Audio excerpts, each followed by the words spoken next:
sobre esse tema.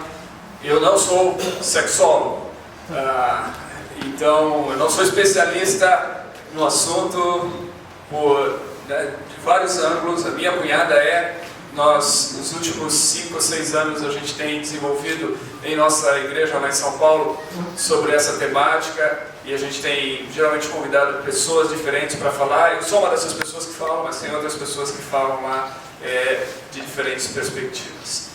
Mas a razão pela qual a gente decidiu, na verdade, há quase 10 anos, a gente decidiu falar sobre sexo na igreja, é porque a gente percebeu que, por não falar sobre sexo na igreja, nós estávamos prejudicando toda uma geração de pessoas. E quando eu me converti na década de 80, eu sou mais velho talvez do que algumas pessoas pensam que eu seja. Então, eu acho que eu disfarço bem, algumas pessoas falam assim, eu estou lá, chegando lá nos 50 já. Então, na década de 80, quando eu me converti, eu lembro que sexo era um grande tabu na igreja, eles falavam sobre sexo.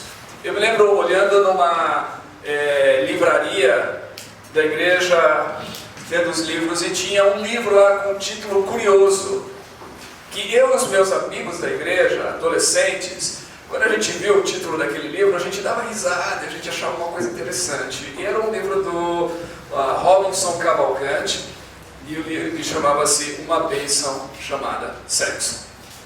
E para nós aquilo era uma coisa curiosa, assim, o cara vai escrever um livro falando de sexo como bênção, porque a ideia que eu tinha, e muitas pessoas tinham, era que o sexo era uma coisa meio suja, uma coisa meio vergonhosa, não era uma coisa para você olhar assim, não havia uma bênção conectada a isso. E para muita gente, infelizmente, essa imagem tem permanecido, a imagem de que o sexo é algo ou sujo ou vergonhoso, é algo que não deve se falar, e por causa disso, então, tem toda uma geração de pessoas que cresceram sem nenhum tipo de diálogo. Eu não sei quantos aqui realmente tiveram um diálogo sobre sexo em casa com os pais. Eu não sei quantos aqui aprenderam alguma coisa em casa sobre sexo. Não sei. Fico imaginando aqui, né? O fato é que, vamos lá, quantos aqui aprenderam em casa? Eu vou fazer a pergunta. Em casa? Bem poucos, né? Não me surpreende, a grande maioria não aprende em casa. Então, se você não aprende em casa, você aprende fora de casa. Aí a grande questão é, esse fora de casa, como é que é? Nós temos uma geração hoje, gente. Eu falo como pastor de uma igreja predominantemente de jovens. Nós temos uma geração inteira que aprendeu sobre sexo com a pornografia. E quando você aprende sobre sexo com a pornografia, então você pode aprender muita coisa errada sobre sexo. Muita coisa complicada. Eu às vezes converso com casais que têm problemas na relação conjugal, porque a imagem e aquilo que quer se trazer para dentro dessa relação é o que se assiste em filmes pornográficos e tudo mais.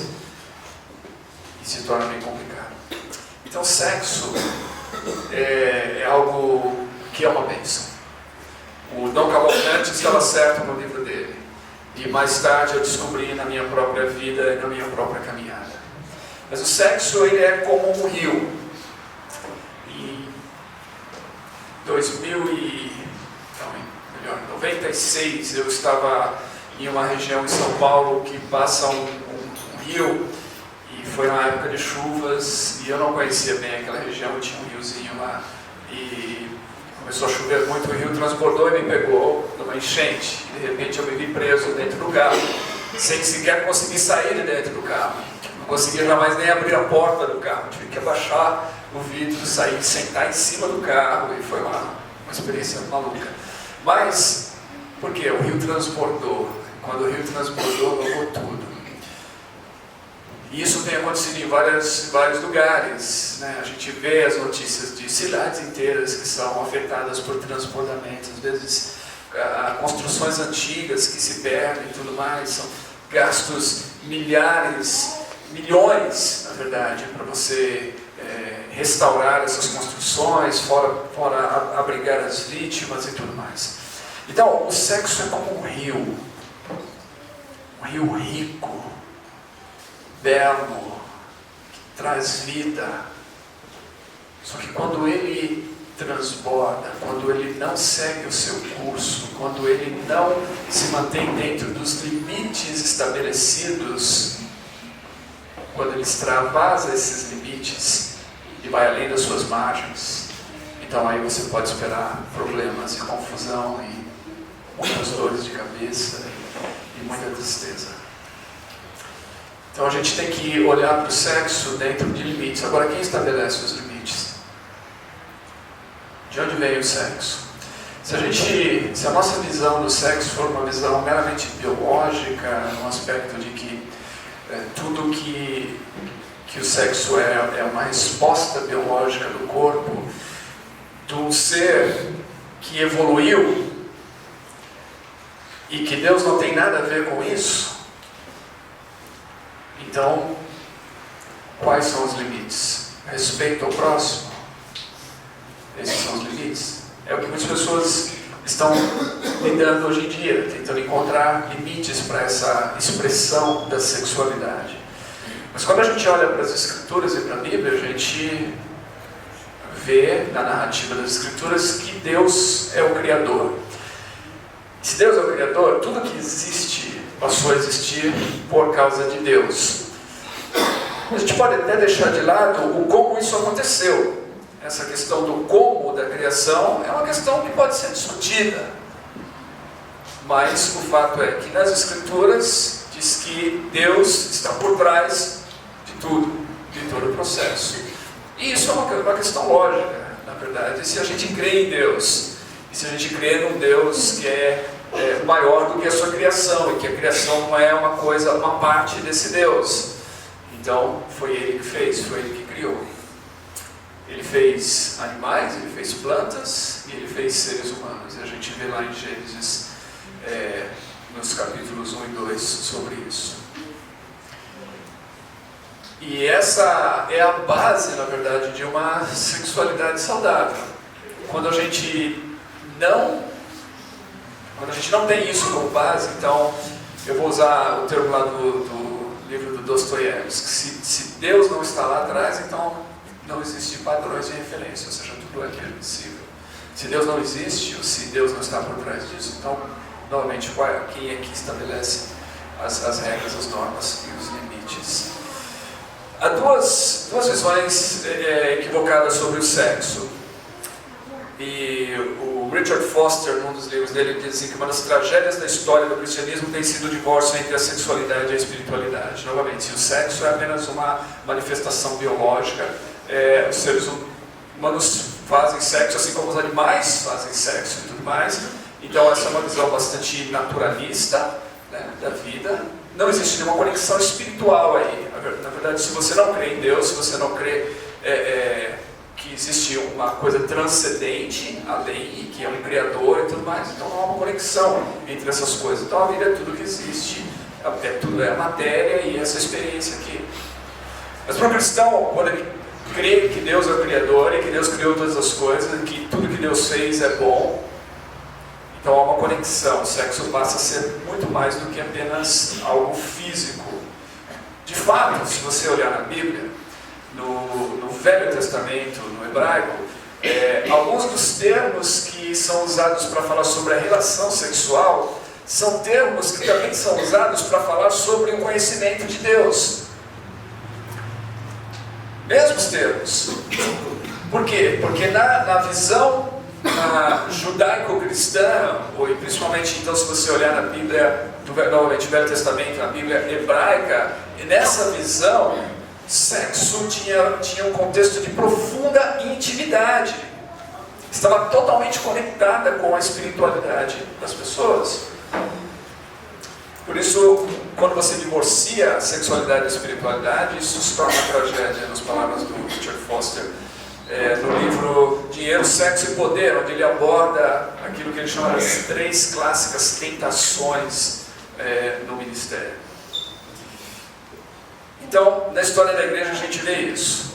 Qual foi uma das coisas equivocadas em relação ao sexo? O sexo era visto como algo pecaminoso. Durante muito tempo, a igreja passou a enxergar a relação sexual em si mesmo, entre pessoas casadas, como algo pecaminoso.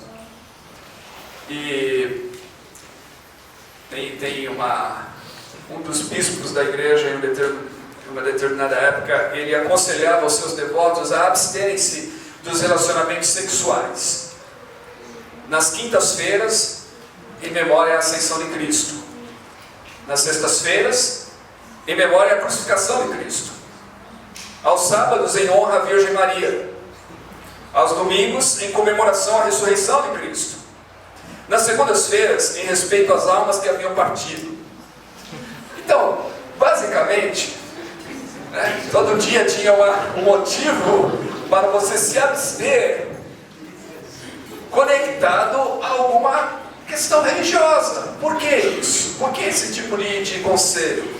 Porque o sexo era percebido como algo pecaminoso. Deus, no máximo, faria uma concessão para você, mas não era visto como uma bênção, como algo que poderia ser desfrutado.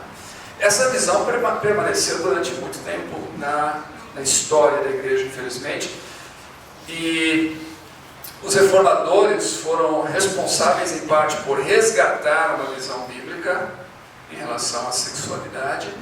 E é curioso que, se você ler os textos dos chamados puritanos, hoje a palavra puritano tem uma conotação, justamente quando você fala puritano, é essa imagem aqui. É um cara que proíbe tudo, que tem uma visão bem negativa da vida, Mas os puritanos, se você ler alguns dos escritos deles em relação à sexualidade, eles tinham uma visão completamente diferente dessa. Uma visão do sexo, novamente, como algo para ser desfrutado com prazer, no relacionamento. Então, era uma visão diferente. O sexo não era pecado para eles. Mas para muita gente permaneceu assim. Tanto é que houve um tempo na história da igreja que o livro Cantares de Salomão era um livro proibido. Era um livro que você não poderia ler. Claro, se você ler Cantares de Salomão, você vai entender por quê, se você já leu e conhece. Você vai entender o porquê. Mas durante o período da história, ele foi um livro proibido, porque sexo era visto como algo vergonhoso, pecaminoso, como não era algo do qual as pessoas cristãs e devotas deviam ter prazer. No entanto, quando a gente lê Provérbios, por exemplo, capítulo 5, versos 18 e 19, diz assim: seja bendita a sua fonte, alegre-se com a esposa da sua juventude, gazela amorosa, corça graciosa, que os seios da sua esposa sempre o fartem de prazer e sempre o embriaguem os carinhos dela. Não, eu li na Bíblia isso, tá? Não foi... Isso aqui está na Bíblia mesmo. Eu não tirei de nenhum outro tipo de livro, romance ou literatura. Mas você percebe? Essa é só uma das porções. Tem várias porções que a gente poderia ler aqui. Na verdade, se a gente fosse pegar algumas delas e colocar numa linguagem mais atualizada, num tipo freestyle, como alguns diriam, talvez eu seria apedrejado. Muitas pessoas ficariam chateadas comigo. O Jonathan iria se arrepender de ter me convidado. Porque tem algumas partes da Bíblia que falam sobre sexo e que falam de uma maneira bem clara. Mas para muitos de nós, essa ideia de que o sexo é uma coisa pecaminosa, ou uma coisa vergonhosa, por exemplo, você vai falar sobre sexo em casa ou para as crianças, geralmente a gente começa a usar alguns termos que dão a impressão já para a criança que aquilo é uma coisa que, isso é pecado, ou é pecado, ou é vergonhoso, é alguma coisa assim. A criança tem que ter vergonha daquilo. E a gente transmite, então, não estou dizendo que você vai... a gente sabe que temos que tratar as crianças à medida em que elas vão crescendo. existe uma sensibilidade ao falar sobre determinados termos, mas quando você transmite a ideia de que é algo que ela deveria ter vergonha, ela pode crescer com essa vergonha também sobre algo que ela não deveria ter vergonha. E o sexo não é para se ter vergonha.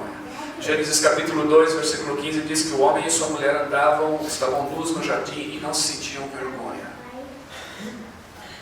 Sexo na Bíblia é sexo sem vergonha. Sexo sem vergonha. Não é sexo não é algo para você ter vergonha de falar ou de pensar a respeito, porque é algo que foi criado por Deus. Sexo não é fruto do pecado.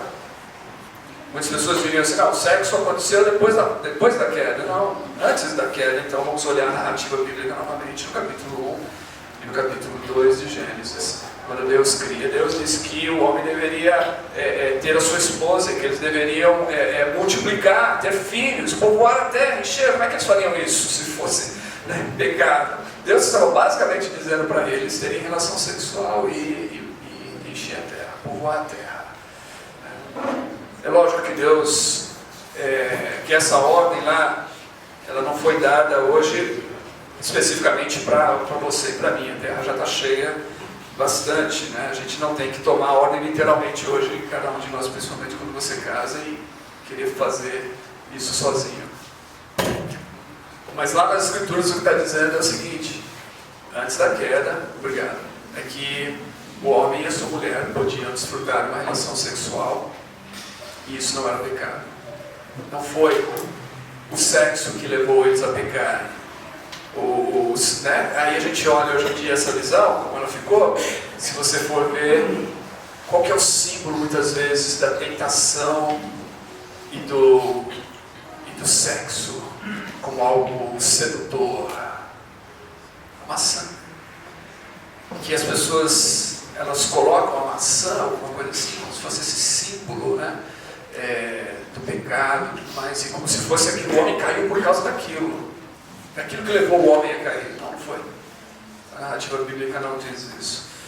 Infelizmente, muita gente pensa assim. Infelizmente, muita gente traz essa ideia, traz essa imagem. E isso é o equivocado. Sexualidade das Escrituras, novamente, ela está baseada na crença em Deus como Criador. Então, se Deus é o Criador, Deus criou todas as coisas, Deus criou o homem, Deus criou o gênero humano, e Deus deu a esse gênero humano a capacidade de procriar-se, e Deus, dentro dessa narrativa das Escrituras, deu não só a capacidade, mas Deus deu a ordem. Diz assim: Deus os abençoou e disse: façam isso. Por isso o sexo é algo criado por Deus e é uma bênção. Novamente, se a gente perde isso de vista, então as coisas começam a se complicar. A sexualidade dentro das Escrituras, e uma sexualidade sem vergonha, então, ela é baseada na crença de que o homem é mais do que um animal. De que o homem, ele é diferente dos animais, porque o homem foi criado à imagem e semelhança de Deus. O homem traz em si essa imago Dei, que o torna diferente de todo o restante da criação. Por causa disso, então, essa identificação do homem com Deus faz com que o homem possa se relacionar com Deus. O Karl Barth dizia o seguinte: a sexualidade humana é baseada na imago Dei. Porque ela é baseada na imago Dei, então, o que a gente olha nas Escrituras é que Deus não vai ter vergonha ou pudor de falar da sua relação com o homem, muitas vezes, nessa relação íntima, inclusive usando esses termos que eram também utilizados para uma relação sexual. Deus vai se colocar, muitas vezes, nas Escrituras e no Velho Testamento, nessa relação com o homem, com o gênero humano, com o seu povo, como a relação do marido com a sua esposa. E Cristo se coloca dessa maneira em relação à igreja, ou Paulo coloca Cristo dessa maneira em relação à igreja. Por quê? Porque está baseado no fato da criação, de que o homem foi criado de acordo com a imagem de Deus. Novamente, o Foster diz o seguinte: o problema com as casas de massagem e literatura pornográfica de nossos dias não é o fato de enfatizar demasiadamente a sexualidade, mas o de não enfatizarem o suficiente. Não é o fato de enfatizarem demasiadamente, mas de não enfatizarem o suficiente. Por que ele diz? Elas eliminaram totalmente o relacionamento e restringem a sexualidade às limitadas fronteiras dos órgãos genitais. Elas banalizaram o sexo. O sexo perdeu a sua profundidade, a sua beleza. Ele perdeu o seu aspecto misterioso. Ele perdeu o seu aspecto espiritual. E aí se tornou uma coisa banal. Uma coisa que não passa do físico e dos órgãos genitais. E é isso que acontece, por exemplo, com a pornografia. Ela transforma, e o sexo dessa maneira, esse sexo casual, transforma o próximo, o outro, em um objeto. E as pessoas compram esse objeto, e elas desfrutam desse objeto como elas querem, mas não existe uma relação. Não existe de fato amor altruísta, entrega. Não se procura conhecer a pessoa, saber quem ela é. Quais são as suas necessidades de fato? Qual é a sua história? É somente uma relação. E quando se trata de pornografia, novamente, então essa relação se torna mais superficial ainda. Uma relação consigo mesmo, baseada em imagens de outras pessoas que você não tem a mínima ideia. Quando a gente lê as pesquisas do mundo hoje, nós temos no mundo 3 vezes mais escravos no mundo hoje do que na época em que a escravatura foi considerada ilegal, a abolição da escravatura. 3 vezes mais o número de escravos no mundo hoje. E pelo menos metade desses escravos são escravos sexuais. Acredita-se que 75% da pornografia consumida ao redor do mundo é produzida a partir de escravos sexuais. Pessoas que foram escravizadas para se produzir algo que é consumido nas ocultas ao redor do mundo inteiro por tanta gente. Por quê? Porque o sexo perdeu o mistério. O sexo perdeu o sentido. Ele não é enfatizado o suficiente. Ele ficou limitado a uma relação física. Ele ficou limitado a um prazer momentâneo. Ele se compra, ele se vende. E as pessoas foram transformadas então em produtos. É uma passagem dos Evangelhos em que Jesus fala sobre... Ele fala algumas coisas bem difíceis. Ele fala assim: se o teu olho te escandalizar, arranca-o, lança-o fora. Lembra dessa passagem? Difícil, né? Se tua mão te escandalizar, corte e lança fora.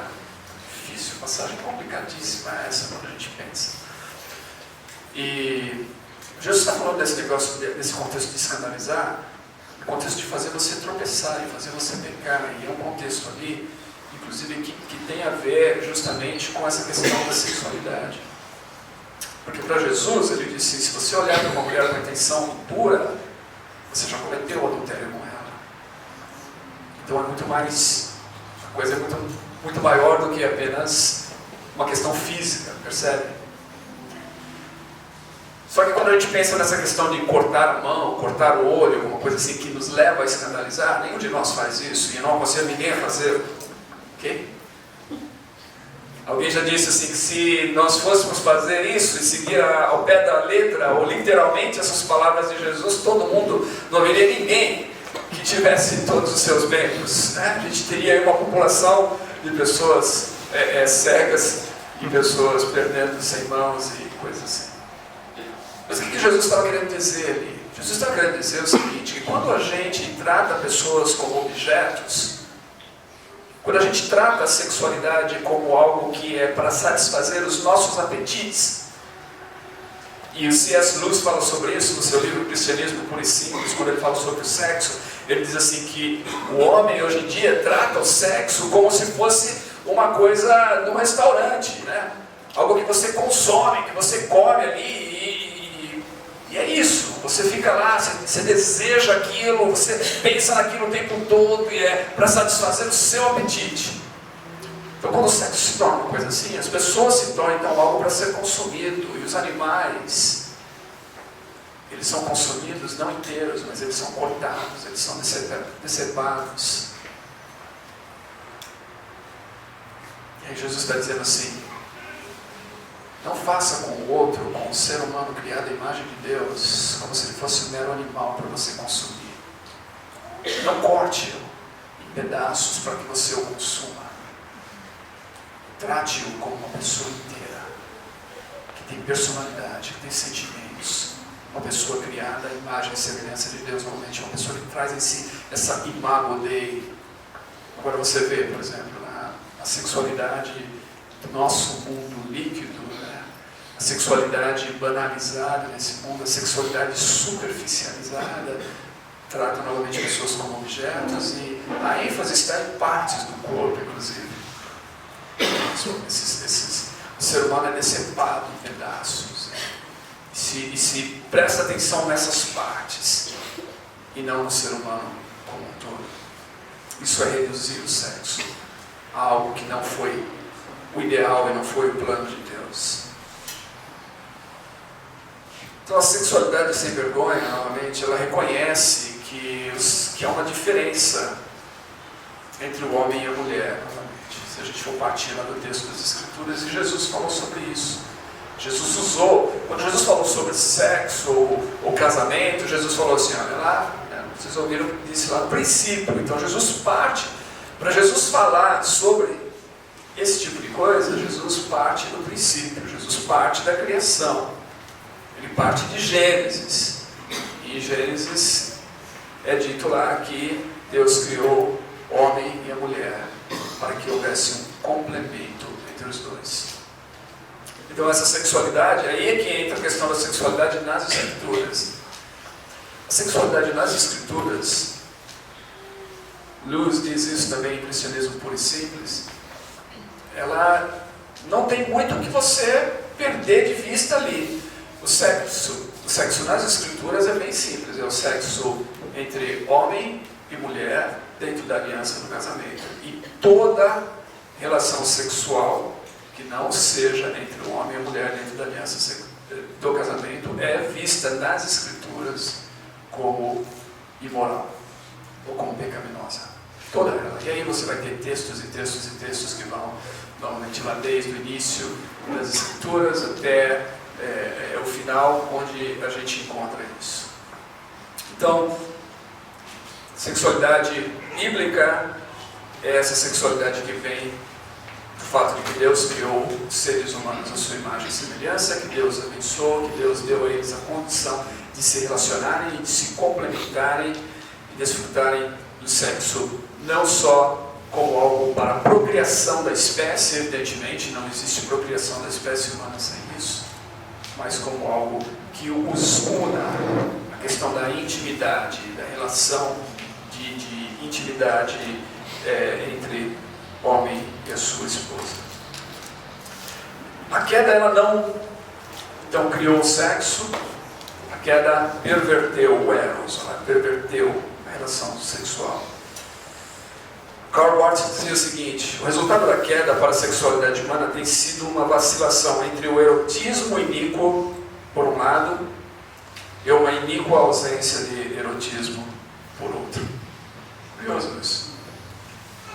Erotismo iníquo de um lado, é isso que eu falei, quando se perde de vista que estamos falando de uma pessoa, quando a gente decepa essa pessoa, quando a gente trata essa pessoa como um objeto de prazer ou como algo para ser meramente consumido para satisfazer os nossos apetites. Esse é o erotismo iníquo. Mas ele fala que outro resultado dessa queda, né, essa vacilação, do lado em que há uma ausência de erotismo, realmente, em que pessoas que legitimamente são casadas, que deveriam desfrutar desse erotismo, não desfrutam porque consideram a relação algo pecaminoso. E novamente, eu falei isso existe até hoje, existe muito em igrejas protestantes, igrejas evangélicas. Tem coisas que estão escritas até em estatutos de algumas igrejas que eu já li que você não acreditaria, mas que falam sobre esse tipo de coisa. Então inibindo uma relação completamente legítima. A sexualidade, novamente, sem vergonha, ela permanece dentro dos limites estabelecidos por Deus. Se o rio extravasar as suas margens, aí vai dar problema. E os limites foram, eu já citei aqui, homem e mulher, aliança do casamento, que é uma união de compromisso e fidelidade. Muitas pessoas vão dizer hoje em dia, vão assim, mas casamento, casamento é uma coisa que foi criada depois, o papel, a instituição, isso aqui, não tem nada a ver. Nas escrituras, na verdade, o sexo era o casamento. Quando você se deitava com uma pessoa, ali estava o casamento.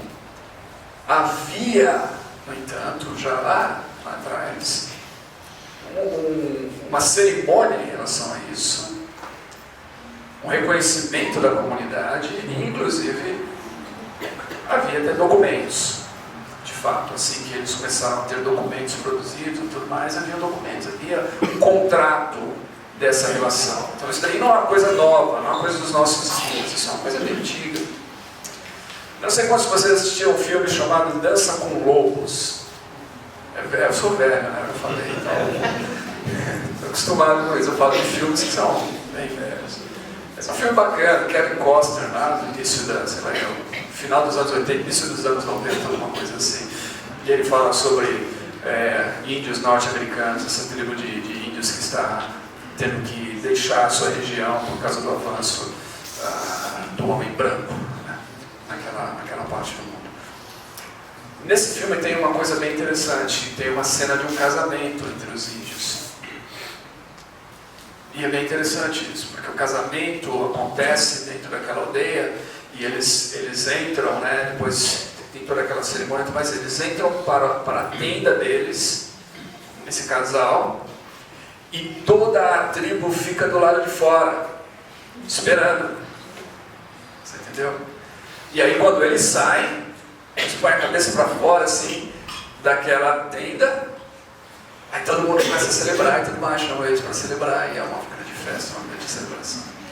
O que subentende-se ali, evidentemente? O casamento acontece no momento em que eles têm uma relação sexual, em que eles unem-se um ao outro em uma só carne, o que é, novamente, a visão das Escrituras. Mas as Escrituras também falam do testemunho, da comunidade. A gente não vive sozinho. Então, o jovem namorado que fala assim, não, eu amo essa pessoa, tudo mais. A gente não precisa do documento, a gente precisa pedir permissão, não precisa falar nada. Vamos, né? Você está queimando etapas. Você não está fazendo a coisa do modo correto. E por isso a gente fala sobre a aliança do casamento, o compromisso que você tem para com uma outra pessoa, um compromisso de vida, de respeito, de companheirismo, para toda a vida. Então, não pode se banalizar isso. Jesus tinha um conceito bem elevado em relação ao sexo, novamente. Eu já falei aqui que ele disse que o sexo não podia ser alguma coisa banal, que não é uma coisa que você sai fazendo sem respeitar os princípios, né? Jesus condena a luxúria, por exemplo, e a luxúria é uma distorção da sexualidade. Ela é uma paixão sexual sem rumo, totalmente descontrolada. Jesus condenou ela. Jesus condenou a luxúria porque ela rebaixa tanto o ser humano como algo belo que Deus criou, que é essa relação sexual. E por isso Jesus a condena. O C.S. Lewis diz o seguinte, novamente no Cristianismo Puro e Simples, ele fala: a castidade é a menos popular das virtudes cristãs. Mas para o cristão não existe escapatória. A regra cristã é clara.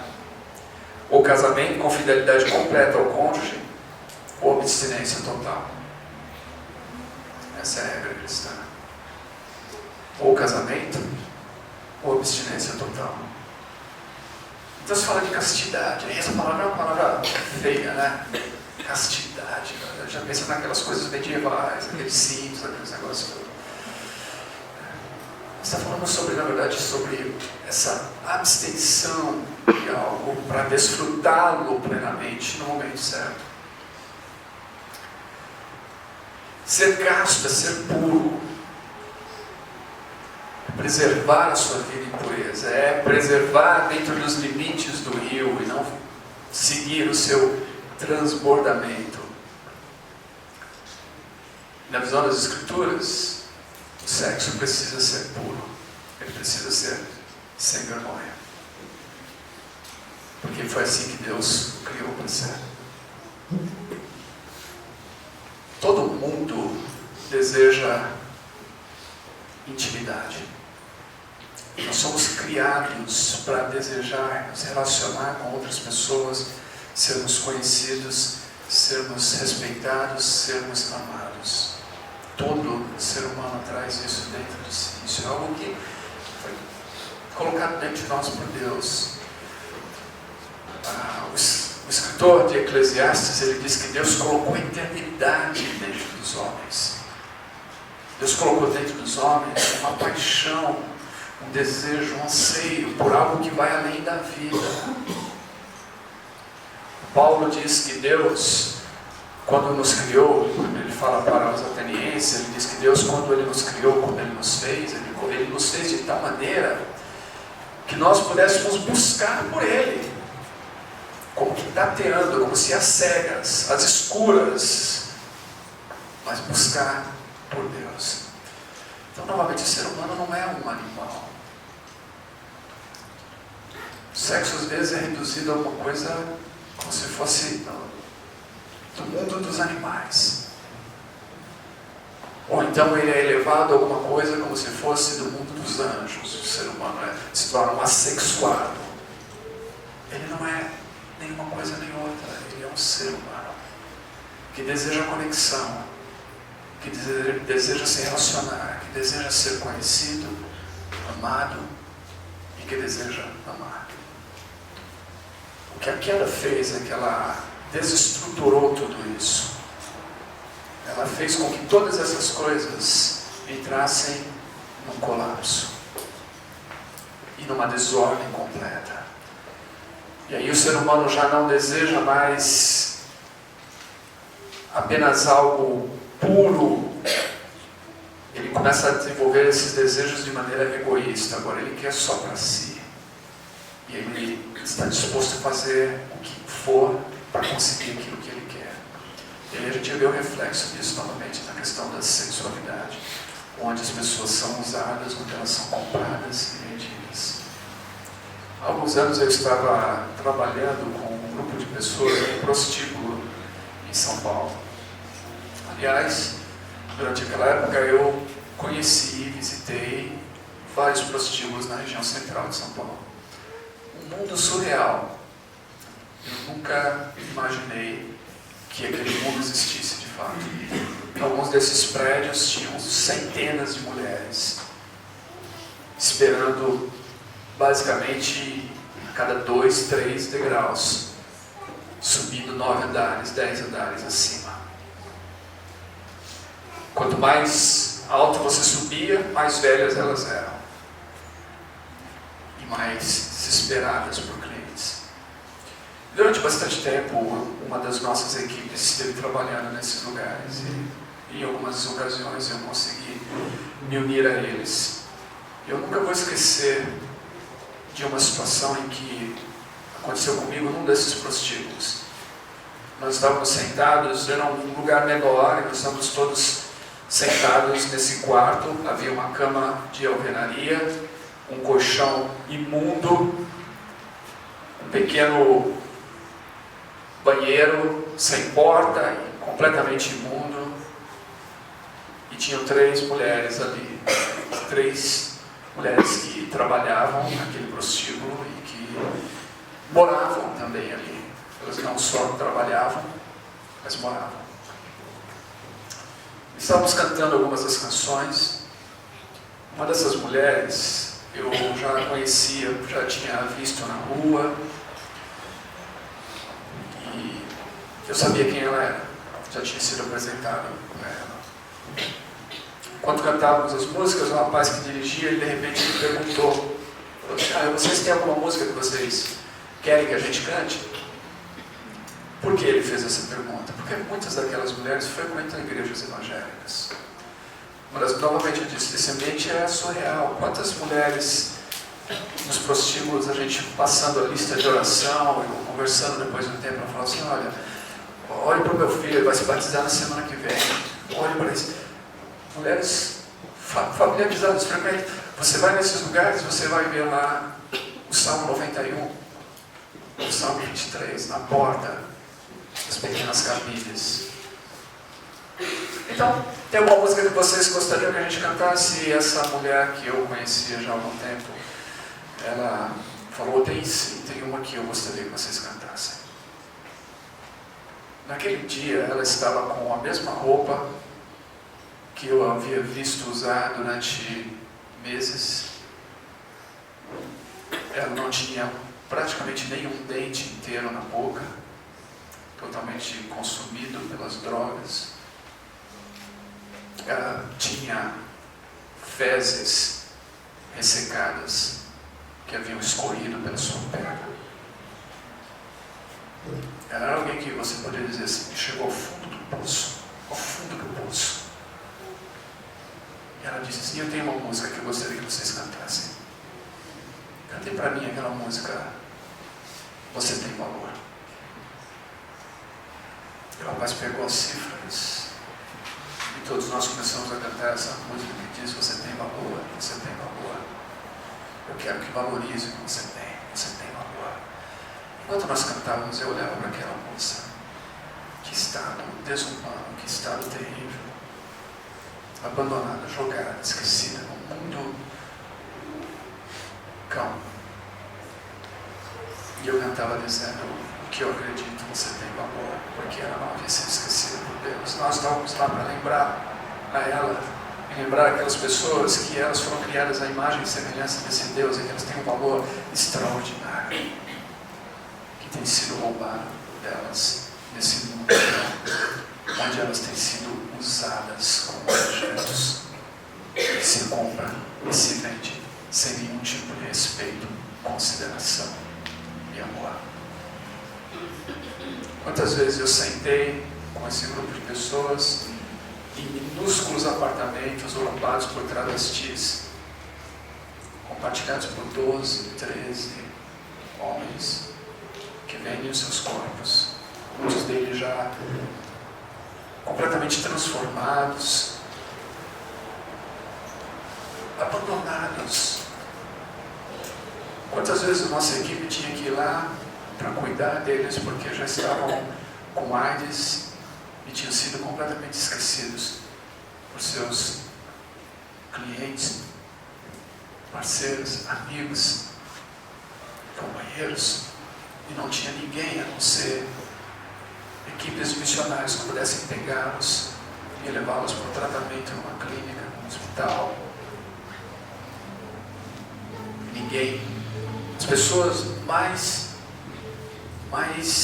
esquecidas, mais marginalizadas, mais excluídas da sociedade que eu encontrei foram algumas dessas pessoas, essa comunidade de travestis no centro da cidade de São Paulo. Enquanto elas são novas e belas, elas são tremendamente orgulhosas, sequer falam com você, mas os anos chegam, as enfermidades, o esquecimento, a dor, e aí você encontra pessoas no fundo disso. Por que eu estou falando disso? Porque o sexo, quando ele transborda os limites, esse é o resultado que a gente vai ver. Pessoas que viram mercadoria, que viram objeto, pessoas que são descartadas depois que são usadas, completamente abandonadas. Não é isso que Deus criou. Não é esse o propósito de Deus. Não é essa beleza daquilo que Deus criou. Não é essa beleza daquilo que você lê em Cantares de Salomão. Nesse relacionamento entre o marido e a esposa. Nesse relacionamento de atração, de sedução e de entrega. Onde o amor é algo belo, onde é um compromisso. Onde pessoas querem se conhecer de verdade. Se respeitar e se amar. Se nós perdermos isso de vista, se nós perdermos o fato de que sexo foi algo criado por Deus como uma bênção para o ser humano, o que nós temos, o resultado disso, para nós, para os nossos filhos, para a nossa sociedade, para o nosso mundo, é um tremendo caos. Então nós temos que voltar para a fonte. Nós temos que voltar para a origem. E às vezes os limites parecem não fazer sentido. Às vezes os limites parecem ser castradores da nossa felicidade, da nossa alegria. Por quê? Eu sou pai, eu tenho filhos. Às vezes meu filho quer fazer alguma coisa e eu sei que aquilo não é bom para ele. E eu falo, não filho, você não vai fazer. E ele fica bravo às vezes. Se ele ficar realmente bravo, ele fala assim, você não me deixa fazer nada, você não me ama. Mas eu amo ele. Mais do que ele possa imaginar, eu amo ele profundamente. E às vezes eu digo para ele assim, olha filho, não faça isso. Não toque naquilo, não mexa naquilo lá. Porque eu amo. Eu amo profundamente. Eu sei que ele vai se machucar. Que ele vai se ferir. Que ele não tem noção do perigo. Os limites que Deus estabeleceu para a nossa vida são limites de amor, de um pai amoroso, de um pai misericordioso, de um pai bondoso, que sabe que quando nós os ultrapassamos, nós vamos ferir alguém, nos ferir vai ser problema.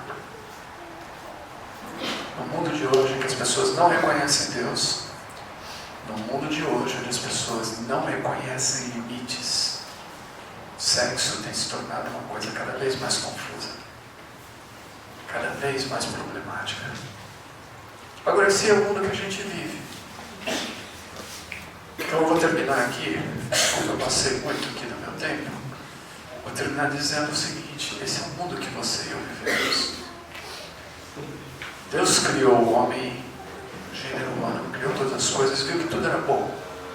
Na narrativa das Escrituras, o homem pecou, ele quis seguir o seu próprio caminho, ele quis seguir independente de Deus, ele quis ser o seu próprio Deus, ou ser como Deus.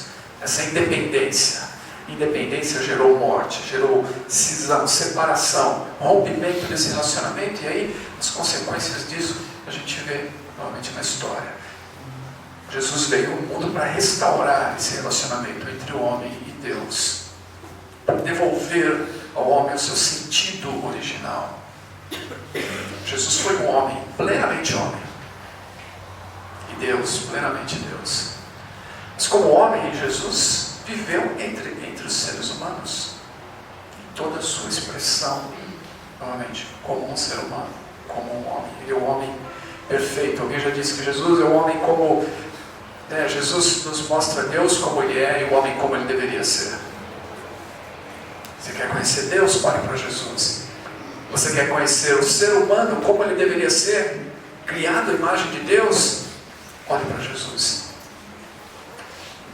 Nós vivemos entre o agora e o não ainda, eles diriam escatologicamente. Ou seja, Jesus veio para nos trazer uma nova vida, e então nós já recebemos essa nova vida. Se alguém está em Cristo, é uma nova criatura. As coisas velhas passaram, tudo se fez novo.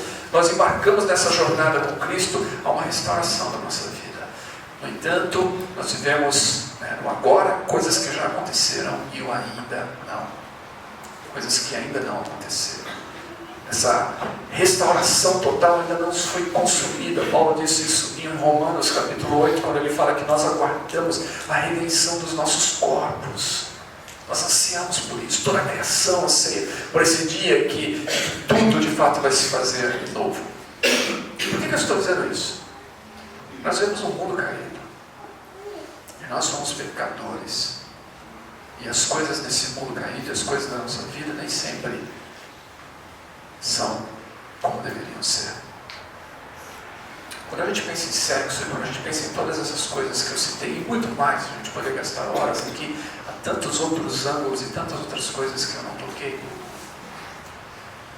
A gente tem que olhar para o nosso próximo e para nós mesmos, à luz dos evangelhos e das escrituras, e reconhecer que nós erramos e que outras pessoas também erram. E nós temos que confiar na graça e misericórdia de Deus, estender graça e misericórdia para aqueles que falham e que erram como nós.